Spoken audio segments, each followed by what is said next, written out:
ខ្ញុំអ្នកក្រតស៊ូប្រឹងរស់ចង់មានកិត្តិយសប្រពៃថ្លៃថ្លា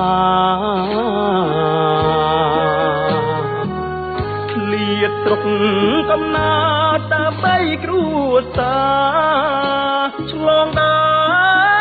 នសីមាធ្វើការស្រុកគេនឹកស្រុក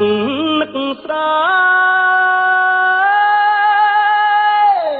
ធ្លាប់តែជួបជុំឥឡូវរូបខ្ញុំអណ្ដែតមកឆ្ងាយ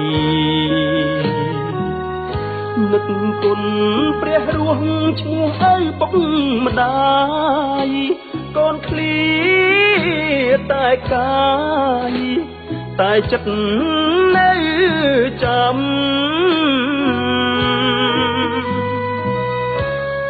ទឹកភ្នែកខ្ញុំហូរទួញធ្ងរនឹកស្រុក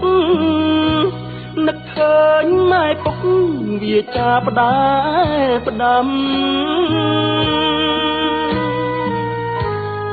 អើយកូនតស៊ូធ្វើមិនដាច់ជាកម្មកូននៅចងចាំជាប់ក្នុងបេះដូងអស់អស់ស្រុកខ្មែរឆ្ងាយមួយគ្រាហារូងខ្ញុំឥតស្បើយសែននឹកអ្នកណាស់ជីវិតមួយនេះគង់គឺស្រឡះបានត្រឡប់ច្បាស់ជួបជុំគ្រួសា